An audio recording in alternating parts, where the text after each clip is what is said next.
O episódio de hoje é aquele do pedido para liberar o celular de um aluno por causa de um diagnóstico. Eu sou a Thaís Bento. E eu sou Roberta Bento. Nós somos mãe e filha, educadoras, especialistas na relação de família e escola e fundadoras do SOS Educação. E você está ouvindo o podcast SOS Gestor Escolar.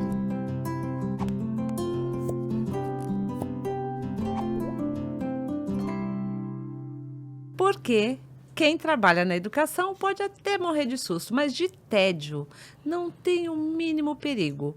Então a minha pergunta é, Thaís, qual é a situação de susto de hoje? Lembrando que todas as situações que nós trazemos a cada episódio são casos reais enviados por gestores de escolas de todo o Brasil. Mas fazemos questão de manter anônimos o nome do gestor e de todos os envolvidos. Vamos então para a história de hoje. Aqui na escola, nós já vínhamos pensando em estratégias para reduzir o uso do celular durante as aulas. Desde o ano anterior, já tínhamos começado um trabalho cujo objetivo era conscientizar os alunos sobre os prejuízos do excesso de tempo nas telas e, em especial, dentro de sala de aula. Mesmo tendo esse trabalho em andamento, começar o ano com a restrição do uso do celular dentro da escola, já efetivamente colocada por uma lei, gerou muita correria, reuniões, solicitações de conversa por parte dos pais de alunos e reclamação por parte dos estudantes. Enquanto nos preparamos para questões ainda sem respostas em relação à lei que restringe o celular dentro da escola, iniciamos as aulas focando na comunicação mais clara e aberta possível com as famílias e alunos. E vamos tratando cada desafio conforme vai surgindo. O que não esperávamos, contudo, era uma demanda e protestos maiores vindo dos pais ao invés dos alunos. Dividimos a equipe... Porque nós esperávamos um desafio grande para as famílias aí, porque tem essa questão de eles estarem acostumados a monitorar os filhos o tempo todo. Acho que foi uma oscilação, está sendo uma oscilação, né? Muita gente está gostando. Entre as famílias que estão aliviadas, porque em casa elas não conseguiam colocar limite, daí agora no fim a escola vai ter que colocar pelo menos nesse tempo, e as famílias que não estão gostando muito dessa ideia. Vamos ver esse caso. Continua a história. Dividimos a equipe de coordenação para conseguirmos atender a todos. E quando achamos que estavam todos em sintonia, recebemos uma mãe com um diagnóstico em mãos, afirmando que o filho dela teria que ser exceção à regra de não uso do celular. Para nossa surpresa, o diagnóstico estava em nome da própria mãe, que fazia acompanhamento psicológico para cuidar de um transtorno de ansiedade. E segundo ela, como seria difícil enfrentar o desafio de ficar sem falar com o filho durante toda a manhã, ela exigia que o atestado dela fosse aceito como justificativa para o filho manter o celular em mãos e ligado durante todo o período em que estivesse na escola. Eu soube, naquele momento... que precisava tomar alguma providência. Gente... E antes de sabermos o final dessa história... Calma, não vai nem dar tempo de eu ficar chocada? Não. Tá bom, então. Porque então temos vamos. duas convidadas hoje. Ah, é mesmo? Primeiro, todo episódio a gente traz uma gestora de escola ou um gestor convidado com um desafio de contar em até 3 minutos num vídeo o que eles fariam nessa situação. E a nossa convidada de hoje é a Sherida, diretora da Escola Evolution Teens de São Caetano do Sul, São Paulo. A Escola Evolution Teens faz parte do programa SOS Gestor Escolar e vamos ver então o que a Sherida faria nessa situação. Olá, eu sou a Sherida, diretora da Evolution Teens, uma escola de educação bilíngue em São Caetano do Sul, São Paulo. É um grande prazer e uma honra participar do podcast da SOS Educação para gestores escolares. Nós da Evolution acreditamos que o acolhimento a essa mãe é fundamental para que ela se sinta segura e confiante que tudo dará certo, ainda que o celular não possa estar na mão dele. Nós não abriríamos exceção para essa regra. Acreditamos que traçar estratégias para que esta mãe fique confortável e confiante no dia a dia do aluno na escola sem o celular é muito importante. O que faríamos então? Como um primeiro passo, temos uma adaptação diária, como com os alunos do Fundamental 1, primeiro e segundo ano, que chegam na escola num ambiente novo e diferente. Como primeira estratégia, colocaríamos à disposição para que o aluno ligue para sua mãe no horário de intervalo das aulas, na primeira semana. A partir da segunda semana, deixaríamos todos os canais da escola, da recepção, do WhatsApp, à disposição para que esta mãe ligue e converse com o seu filho. Claro que combinando com ela que isto seja feito no momento de trocas de aula, para que ele não seja prejudicado pedagogicamente. Bom, eu acho que antes de comentar da Sherida, será que a gente já não escuta outra convidada e comenta junto? Sim, vamos, vai. Se eu começar a falar, não vou parar e... Concordo. Então vamos. Nós temos agora uma advogada, especialista em Direito e Segurança Digital, que é a Alessandra Borelli, que a gente gosta muito. A gente fez uma live que ficou muito legal para as escolas usarem, né? Sobre essa questão da proibição do celular. Sobre os pontos que ainda ficaram em aberto, né? Quais são as consequências para quem infringir, as dúvidas que continuarão a surgir conforme a gente vai pondo essa restrição na prática. A Alessandra é sócia da Opsi Bloom e fundadora do Instituto Educando Direito. O Instagram é @educando.direito. Vamos ver o que a Alessandra vai falar sobre esse caso. Olá, respondendo aqui uma pergunta que eu recebi. Bom, antes de mais nada, eu quero realmente reconhecer que essa é uma situação que envolve emoções muito fortes. Ansiedade é um desafio real e qualquer mãe, pai ou criança que enfrente essa questão merece acolhimento e compreensão. Então vamos olhar para isso com muito respeito e muito cuidado. Do ponto de vista jurídico, precisamos lembrar que a regra da escola sobre a restrição do uso do celular não é arbitrária. Ela está respaldada por uma norma que tem como objetivo maior o bem-estar coletivo das nossas crianças e dos nossos adolescentes e a qualidade da educação. As regras, elas precisam ser aplicadas de maneira uniforme, salvo em casos específicos que justifiquem uma exceção, e a lei traz essas exceções. Quando falamos de exceções no âmbito da lei, elas geralmente precisam estar relacionadas diretamente aos alunos. O laudo médico pode sim ser um documento importante para a escola avaliar a necessidade real de adaptações. Mas esse laudo ele precisa ser emitido em nome do próprio aluno, em nome do próprio adolescente, criança, e apontar a necessidade real desse aluno. No caso que foi apresentado aqui, o diagnóstico é da mãe e não do filho. Ou seja, juridicamente, a exigência de que a escola abra uma exceção para esse estudante, com base no laudo da mãe, não encontra qualquer fundamento. Mas isso não significa que a escola deva simplesmente negar o pedido e encerrar a conversa aí. Pelo contrário, o ideal aqui é acolher essa mãe, é explicar com carinho que a escola entende as suas dificuldades, mas que para criar um ambiente seguro e justo para todos, de acordo com a lei, é preciso seguir os critérios objetivos. Uma alternativa, não sei, talvez seria sugerir a essa mãe um diálogo com a equipe pedagógica e, se necessário, até mesmo com a psicóloga educacional, para pensarem aí em algumas estratégias que ajudem nesse processo de adaptação. Agora, com relação a esses protestos feitos por famílias e alunos de modo geral, é compreensível. É compreensível que haja essa resistência, especialmente porque essa mudança pode gerar um período de adaptação bem difícil para muitos. Mas é importante lembrar que não se trata de uma decisão da escola, uma prerrogativa isolada da escola, mas de uma exigência legal. Então, o diálogo é sempre muito bem-vindo, mas a norma precisa ser respeitada. Adorei, Alessandra. Obrigada. Obrigada, Alessandra, a Sherida. E agora pode falar. Então, ai meu Deus, por onde começar? Não, primeiro que eu concordo tanto com a Sherida quanto com a Alessandra, que é uma situação que pode parecer chocante a princípio, mas em primeiro lugar a gente tem que ter empatia. Imagina Sim. o quanto deve estar difícil para essa mãe, a fase, o momento que ela vem vivendo, para ela chegar a esse ponto sem se dar conta do quanto essa ansiedade que ela está enfrentando está transbordando para a vida do filho, e que, seja ele uma criança ou adolescente, ele não vai ter recurso para lidar com isso. Então, isso é muito forte. E por isso eu gostei muito da fala das duas, que qualquer pessoa, né, qualquer uma das duas poderia ter partido do princípio de não pode.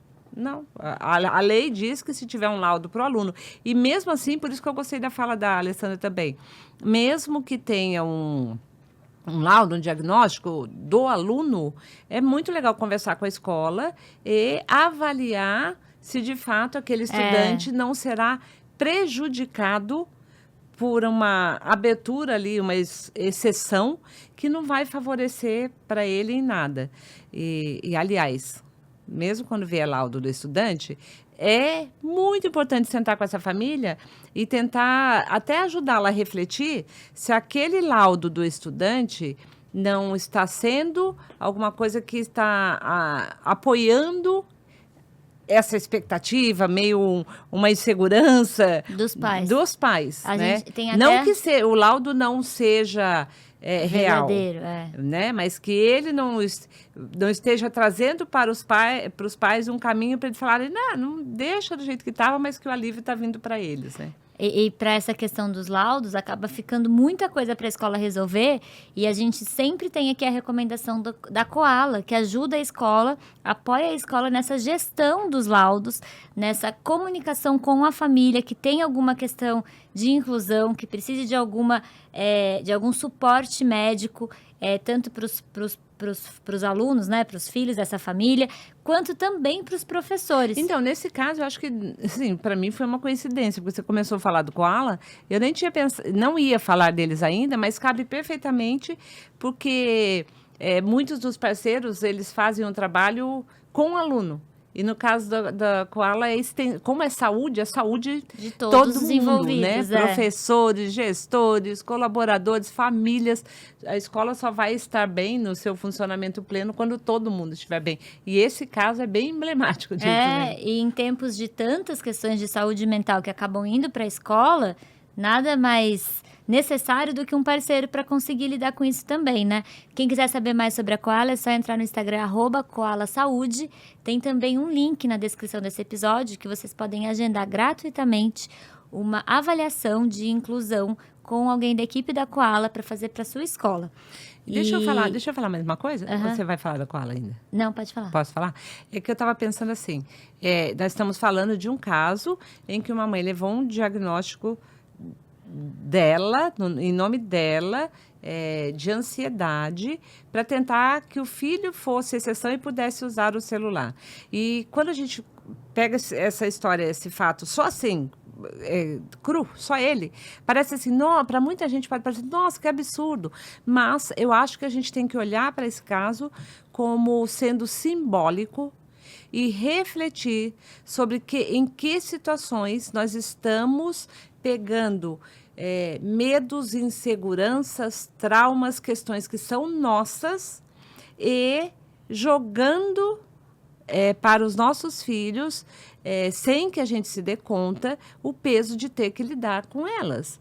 E muitas vezes levando para a escola, buscando na escola um apoio, e não entendendo ou não aceitando de forma tranquila um não ou uma recusa da escola em ir pelo caminho que os pais estão solicitando, e que se a gente conseguir olhar agora para esse caso como simbolismo, a gente vai entender que muitas vezes, quando parece que a escola disse não para você ou não entendeu o que você queria, ela estava de fato fazendo o que era melhor para o seu filho. Sabe aquela parábola que fala que estava caminhando na praia e olhou para trás e só tinha as pegadas e pergunta, Senhor, onde o Senhor estava nesse momento?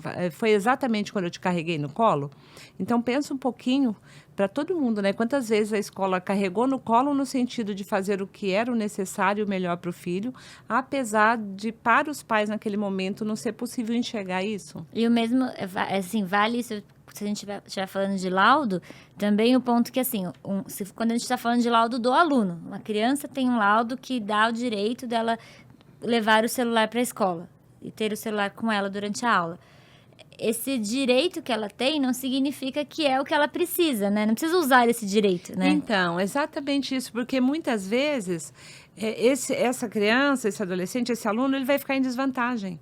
Sabe por quê, gente? Todo mundo, todas as pesquisas, quando a gente fala todo mundo, é o mundo todo. Onde o celular já saiu de dentro da escola, os próprios estudantes relatam que eles se sentem muito melhor, que eles se descobriram pessoas diferentes, com habilidades, capacidades, gostos diferentes. Isso significa que um estudante, dentro desse contexto, que continuar ali com o celular na mão, vivendo muito mais no mundo digital do que no mundo real, ele vai ficar em total desvantagem no desenvolvimento cognitivo, emocional, acadêmico, porque ele não vai ter os recursos que os outros colegas terão disponíveis a partir do momento que eles tiraram esse peso de tudo o que o mundo digital consome de energia dos estudantes. Então, tem que pensar nisso. Seu filho poderia, mas será que ele precisa? Será que ele será beneficiado? O quanto de prejuízo ele vai carregar por conta de um direito que ele tem, mas que não o favorece?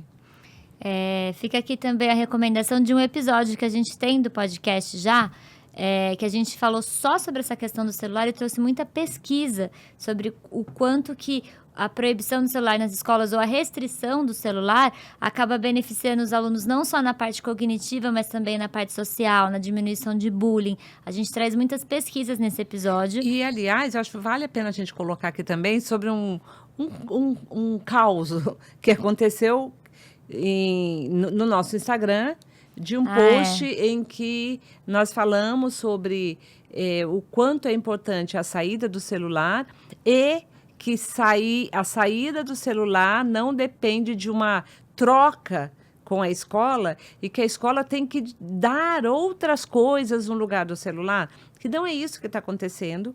E, óbvio, muitas escolas estão trazendo jogos, opções ali para os alunos se distraírem. Na hora do intervalo, principalmente. Na hora do intervalo. Mas a gente não tem que trocar o celular por outra coisa. E sim deixar o desafio ali de, tá bom, o que a gente vai fazer nesse tempo ocioso agora, mesmo que para alguns venha o tédio, porque é assim que eles vão descobrir como que o tempo que leva cada minuto no mundo real, eles vão descobrir que eles são sim capazes de fazer novos amigos, de ir para a biblioteca ler um livro, de não fazer nada. E quando a gente estava explicando todos esses benefícios, nós tivemos nesse post uma avalanche de jovens, algumas crianças, muitos adolescentes que vieram muito bravos. Na verdade, a gente acha que o post deve ter caído em algum influenciador de jovens, gamers, de crianças jogos e tal, de crianças, e eles vieram em avalanche nesse post nosso, tá com mais de 10 mil comentários lá, e os comentários são desesperadores. Se quem quiser ir lá procurar para ler...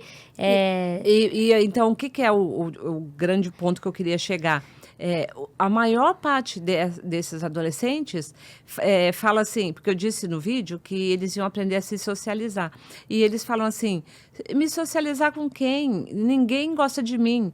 Eu odeio falar com outras pessoas. Ninguém na minha escola quer falar comigo. Eu só gosto de conversar no meu celular. Eu só gosto de ficar no meu celular. Então, assim, tá ali. Eu acho que esses comentários desses adolescentes são um tesouro para quem questiona, fica em dúvida se será que é bom para eles, que eles precisam mesmo.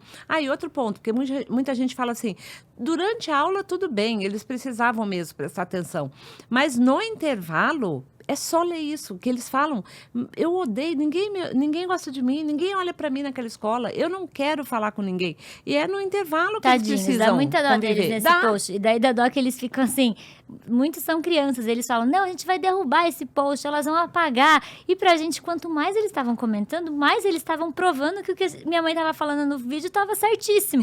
Daí pode ler. Mas dá dó deles de ver. Não, eu estou bem, viu, gente? Eles falaram... Porque tem muitas coisas, a gente falou as coisas que fazem sentido, eles tentaram mas me ofender. Xingamentos. Não, mas então assim, tudo que eles tentaram de agressão ali na fala comigo, imagina, só voltou em certeza de que eles são vítimas desse excesso de tempo de telas e do quanto eles são abduzidos e que cada momento que eles passam ali sem conseguir se desconectar, isso foi cuidadosamente construído por uma mecânica de programação para que eles tivessem ali dopamina no cérebro e não conseguissem sair. Então, todo mundo que tenta tirá-los dali parece o inimigo. E não tem problema, porque todo mundo que já enfrentou, teve alguém na família com situação de vício e que teve que ajudar essa pessoa a tentar se livrar desse vício, já passou por isso.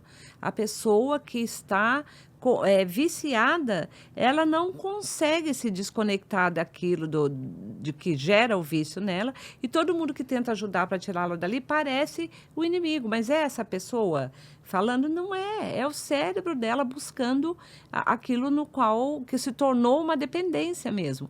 Então, não estou ofendida, muito pelo contrário, mandei mensagem para alguns, tentei conversar, porque eu queria falar com você, amado, difícil, mas talvez seja difícil da pessoa rolar e achar qual é o post para ver os comentários, se alguém quiser ver, eu vou colocar na newsletter desse episódio. Então, na newsletter SOS Gestor Escolar, a gente sempre coloca as referências de livros, de assuntos que a gente falou no episódio. Então, desse episódio vai também o link para esse post. Enquanto eu ainda achava que a gente teria controle, assim, no sentido da quantidade de crianças e adolescentes, eu mandei mensagem para alguns, principalmente menina, porque as pesquisas realmente mostram. As meninas é que ficam com a autoestima muito baixa. Algumas mandaram direct, né? E assim, é desesperador de ouvir.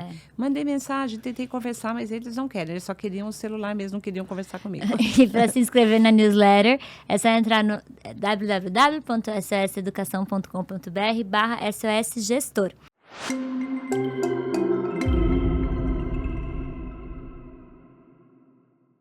E antes de sabermos como vai acabar a história de hoje, nós temos um quadro novo agora no podcast. E nós dois estamos super felizes com esse quadro que teremos a partir de agora. E que tem tudo a ver com uma coisa que minha mãe sempre fala sobre educação. Que se alguém falar para você que tem uma resposta simples para qualquer problema de educação, o que você fala? Foge, porque essa pessoa não está bem, ela não sabe o que está dizendo.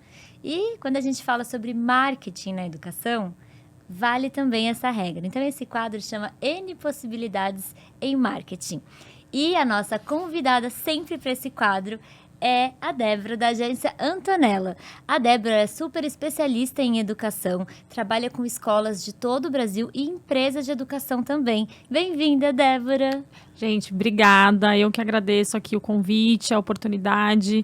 Gostei muito do que você trouxe ali, né? Que não existe realmente uma receita simples. A gente falar de educação, na hora que é algo parece ser muito simplista, vamos rever aqui. E é muito o que a gente diz também lá dentro da agência, entre nós, né, entre a equipe e também junto com os nossos clientes. E especialmente nessa época que a gente está vivendo, de extremos, de opiniões sempre tão calorosas, cheias de certeza, a gente tem uma questão com a educação que precisa investir, pensar em marketing, porque os profissionais da educação geralmente fazem um trabalho muito bom, mas são péssimos em divulgar o trabalho que eles fazem.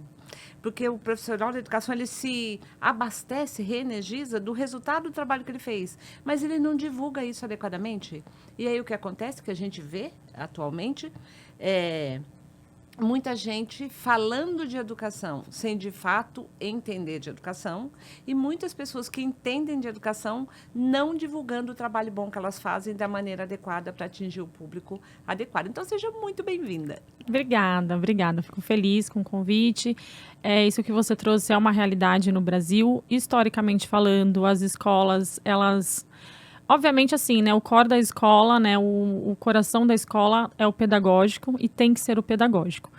Porém, a gente vive num momento aí de mudanças muito rápidas e principalmente na mudança comportamental mesmo, né, da sociedade.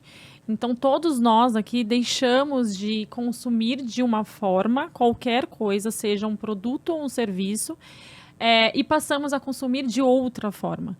Então, quando a gente fala de marketing e a gente fala de comunicação, é muito importante que esse profissional de marketing, esse profissional de comunicação, ele tenha o entendimento do comportamento daquele público com quem eu quero conversar. E para eu entender esse comportamento, a gente só consegue fazer isso com a experiência, obviamente, do dia a dia, com ouvir muito, né, o profissional de marketing ouvir bastante do mantenedor, do gestor escolar, porque ninguém é mais brilhante, né, para entender de educação do que esses profissionais, e aí fazer essa tradução de como que a gente consegue fazer um trabalho de divulgação desse trabalho brilhante que está sendo feito num canal correto, com os termos corretos, para as pessoas corretas, de forma que você vai valorizar e vai enaltecer todo esse investimento pedagógico que é feito pela escola, né? E que é o diferencial em cada uma dessas escolas também.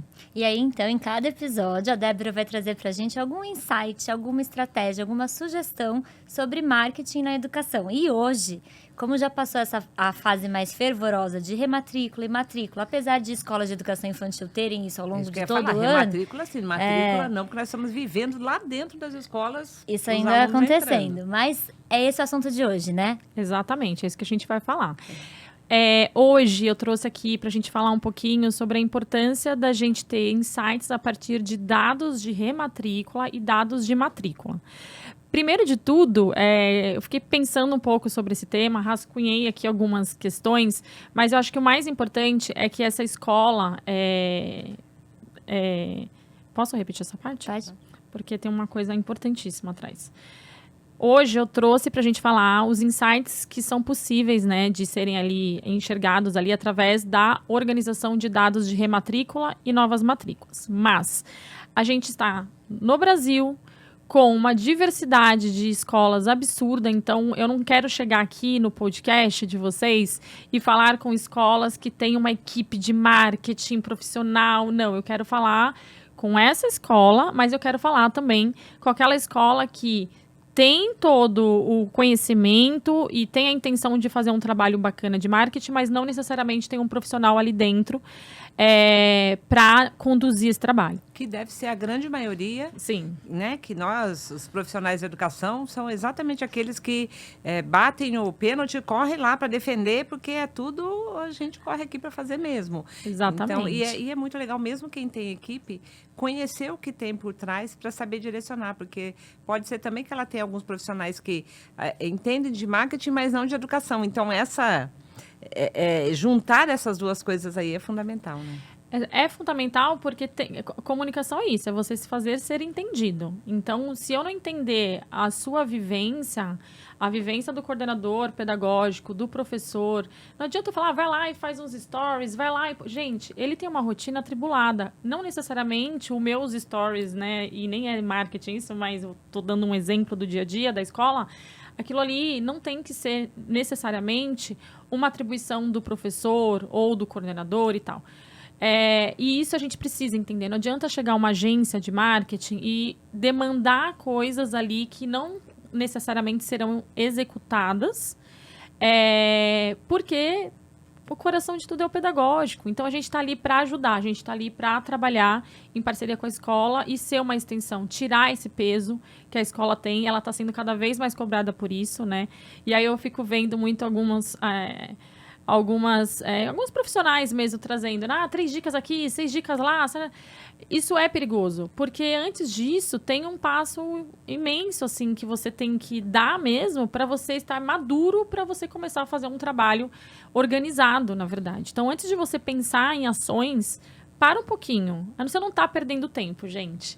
Né? Para um pouquinho, escuta aqui o que a Débora vai trazer. Exato.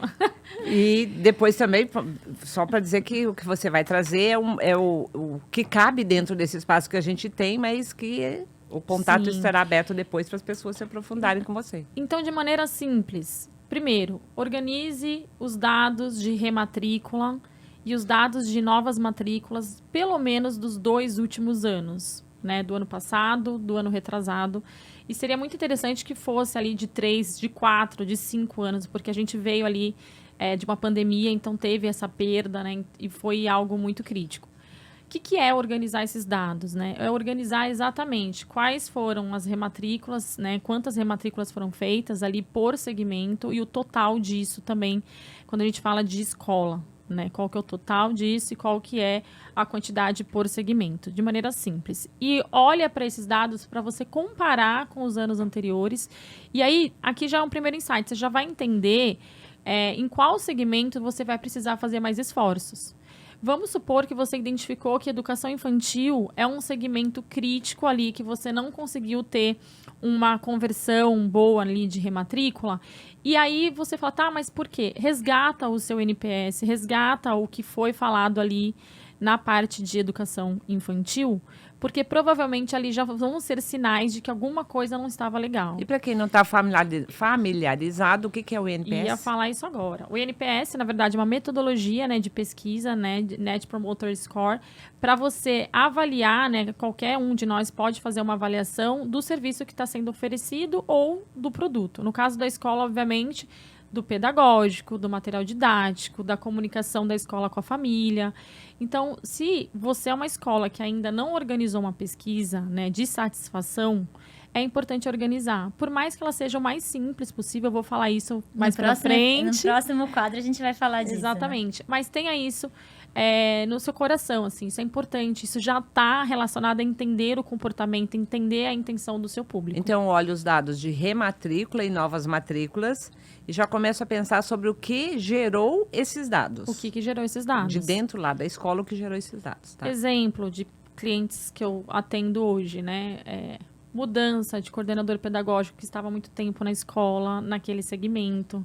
E aí, isso é muito interessante, porque quando eu trabalhava, né, na Pearson, a gente tinha como CEO ali da Pearson o Giovanni Giovanelli, e tinha uma transição depois, que acho que, se eu não me engano, na época quem assumiu foi o Clima. O que significa isso? Que quando eu trabalhava na parte de assessoria de imprensa, eu já tinha o cuidado para que não tivéssemos somente como porta-voz o CEO, porque esse mercado ele é fluido. E então, Débora, mas o que você está querendo dizer?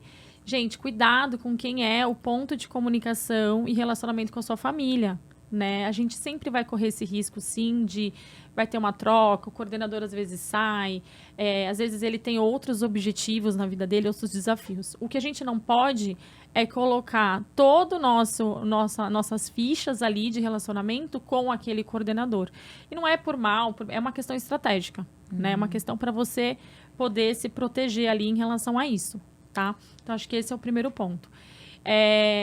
E aí, o segundo insight é a mesma coisa que você vai fazer em relação às matrículas. Então, na hora que você vê que as novas matrículas, elas entraram, ok, mas por segmento a gente teve um problema no segmento berçário, que nem tem sazonalidade, né? Berçário entra qualquer mês, o ano inteiro. Então, tem alguma coisa errada aqui. Ou foi ali a questão de ensino fundamental, anos iniciais. Então, isso são pistas já que você pode identificar dentro daquilo que está sendo construído na sua escola. E veja, eu não estou nem falando do como, o que foi feito, o que você deixou de fazer para captar, não é isso. Por enquanto, só levantar os números. Só compara isso, vê se você cresceu em algum segmento ou não, se a queda é muito grande, se o percentual daquilo é realmente muito avançado ali para você se preocupar ou não, e anota isso. Então, acho que isso é importante. A outra questão é, se você não definir a meta, ou seja, o número de quantidade de alunos que você quer trazer para sua escola, porque você consegue atender com qualidade, sem prejudicar ali, né, a convivência, sem prejudicar toda a gestão que você tem, a qualidade mesmo de ensino, inclusive de relacionamento com os professores, perfeito, considere isso, eu quero trazer 100 alunos. Ok, eu consegui trazer os 100 alunos? Não, eu trouxe 50. Tudo bem. Não conseguiu alcançar, mas aquilo ali é um número que a gente vai estudar isso depois, mas anota isso também. E aí eu trouxe que, se você não tiver essa meta, e você provavelmente como escola também acaba deixando de definir um orçamento de investimento em captação, você não sabe se você trouxe realmente um retorno de investimento ou não, porque falando de escolas que têm segmentos de berçário a ensino médio, o berçário, dependendo do valor de mensalidade, às vezes ele não é rentável. E aí eu trouxe 50 no berçário. Então, eu ia fazer essa pergunta, que a meta não é a capacidade da escola. Não é a capacidade da escola. Certo, porque você pode pôr, minha meta, aqui cabem tantos alunos. Então, não é a capacidade. O ideal é receita. Qual é a receita que eu quero trazer para a minha escola no próximo ano? qual é o ticket médio da minha escola, e aí, fazendo esse trabalho ali da receita e ticket médio, quantos alunos eu tenho que trazer, em quais segmentos, para alcançar a minha receita. Só que pouquíssimas escolas fazem isso, pouquíssimas. E é chato mesmo fazer isso, porque geralmente não é dessa área. Mas mesmo que seja uma pessoa do financeiro, ela não tem essa visão do marketing ali, porque vai vir com uma meta. E aí depois eu vou falar também um pouquinho num outro quadro sobre essa separação ali do que você cobra do marketing de vendas, porque quando você não tem essa meta, você cobra errado. Você cobra uma meta, um atingimento de uma meta que não existe para uma equipe que não é responsável por aquilo que você está cobrando. Então, isso a gente também vai falar lá na frente. E, por fim, eu falei muito, assim, da questão de você entender o comportamento dessa família durante uma campanha de rematrícula ou durante um processo de fidelização. Porque uma coisa campanha de rematrícula, eu costumo falar, é um momento que você separou ali para as pessoas assinarem um contrato de renovação. É só isso, gente. O resto é feito ao longo do ano, não na campanha. É ao longo do ano. Percebeu problemas lá em fevereiro, acabou de começar, teve um problema específico numa sala.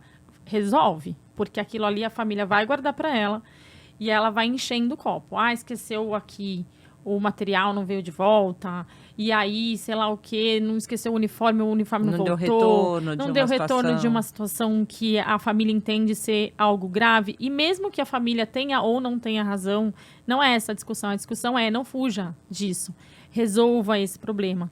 Porque isso vai realmente, aí já entra nessa questão da experiência do cliente, que a gente vive isso. Se você vai atrás de um serviço e você é mal atendido, e aí depois você tenta de novo, e aí você não consegue chegar onde você quer, é muito burocrático, aquilo é um desgosto. Você fica muito desgostoso realmente com aquilo que está sendo ofertado. Então, e não é fazer o que o cliente, ou nesse caso o pai de aluno quer, mas entender a dor que ele está trazendo. Exatamente. E ajudar a reverter aquela situação em algo para que ambos fiquem, a escola e a família fiquem satisfeitas e confortáveis. Exato. E aí que entra uma questão de comunicação, né? Porque eu vejo o seguinte, gente, os profissionais de educação nesse país, eles são muito bem, na verdade, preparados no sentido deles, hoje, inclusive, com tanta informação que tem, mas mais do que isso, eles buscam por informação, eles estudam, eles estão lá na prática lidando com pessoinhas e pessoas, eles estão lá na linha de frente fazendo esse trabalho de desenvolvimento humano, né, na verdade. E aí, o fato deles terem todo esse conhecimento em educação, a gente precisa, como pais, eu sou mãe de uma menina de 1 ano e mãe de uma menina de 12 anos. Eu tenho maior respeito pelos professores. Eu tive um caso ali, quando minha filha era mais novinha, de 12 anos, que a professora me chamou para falar, Débora, não tá legal o jeito que ela tá se comportando, muito, assim, não tô nem aí com as coisas, muito relaxada, não conseguia se organizar e tal. E, gente, quando eu ouvi aquilo, eu parei e pensei, gente, eu não conheço essa pessoa que ela tá me falando, não é a minha filha. Eu pensei, não falei isso.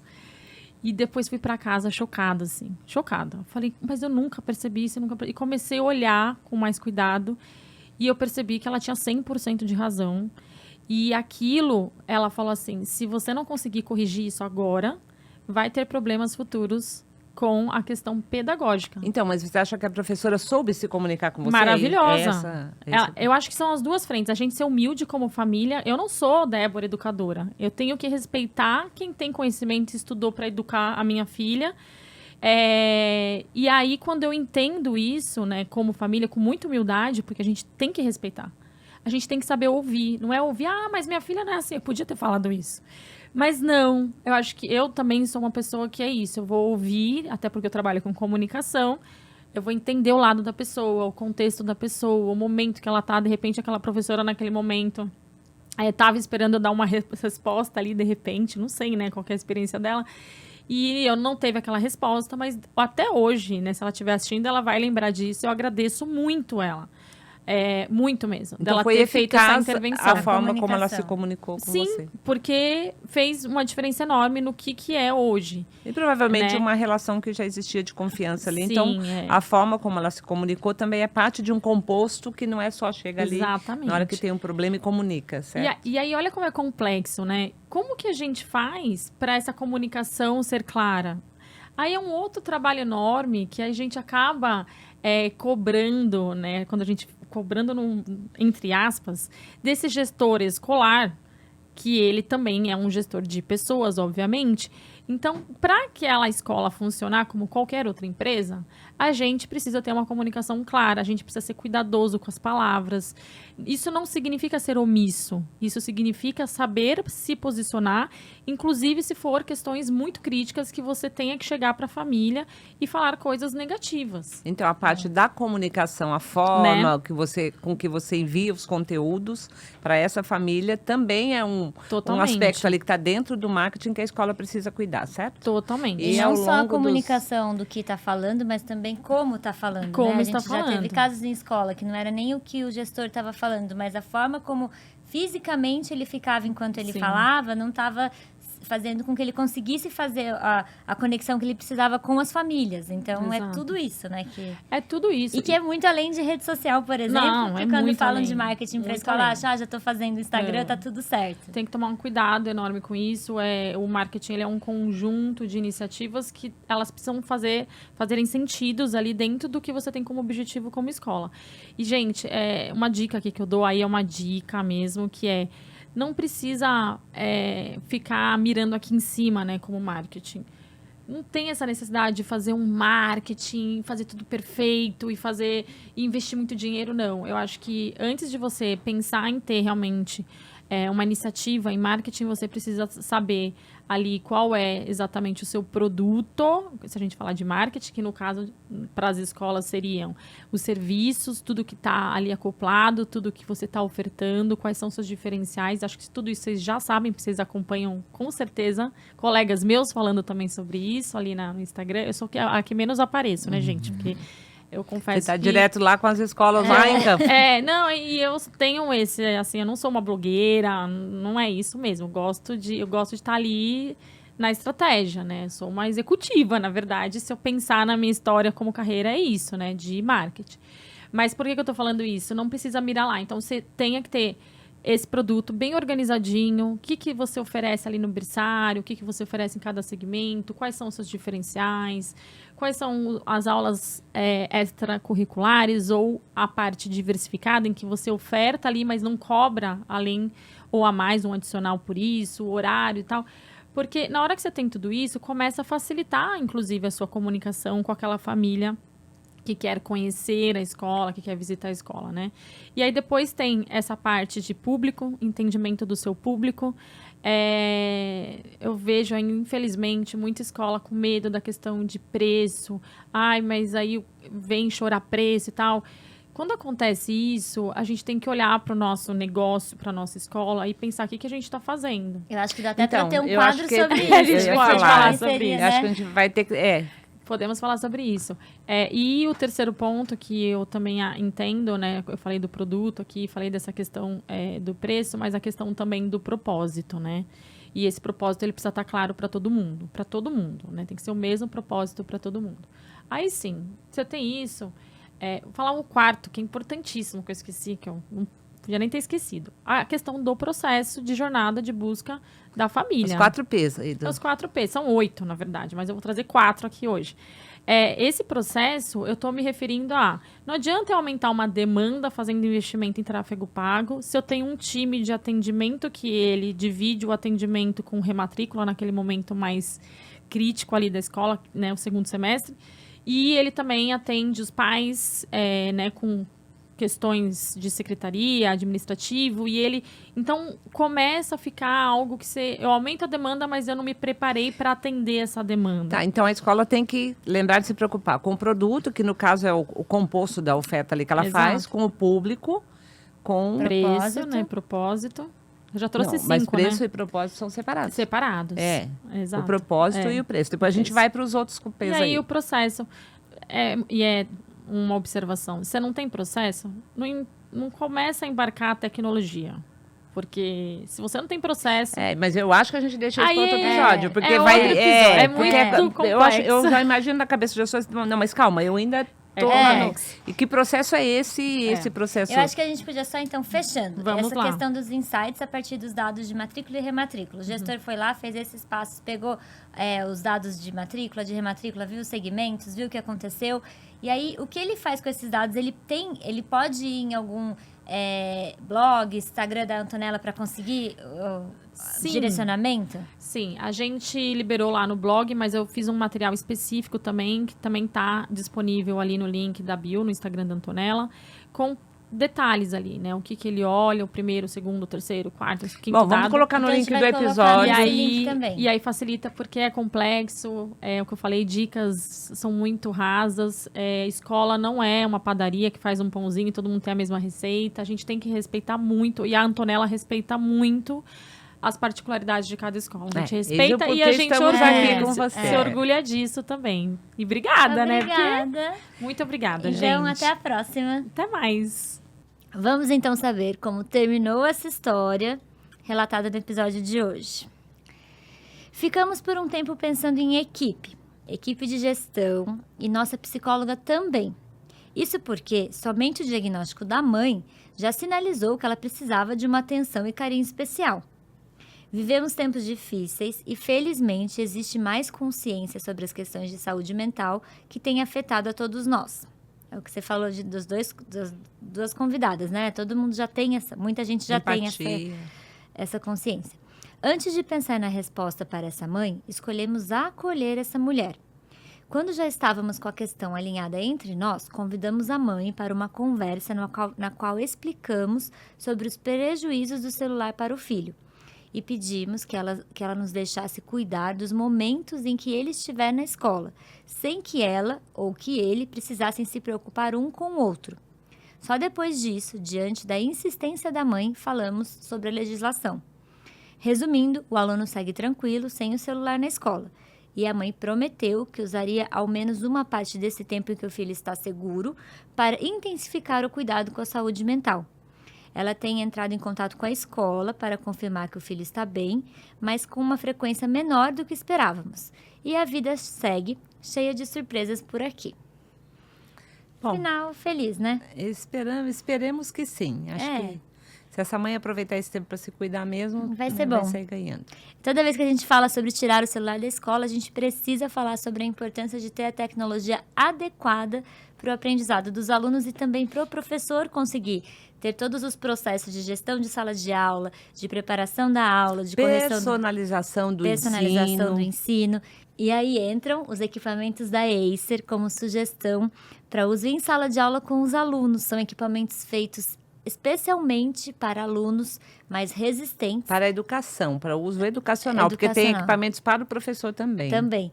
E o Windows 11, que traz toda a segurança no ambiente digital, toda a possibilidade de personalização do ensino com inteligência artificial e também para o professor conseguir gerir melhor todo o processo de preparar a aula, de corrigir as atividades, de interação com os alunos. É, de fato, a tecnologia a serviço da educação e a favor da aprendizagem. Então, acelera a aprendizagem, prepara os alunos para o futuro, melhora a eficiência com o Copilot Chat e simplifica e protege a TI da escola.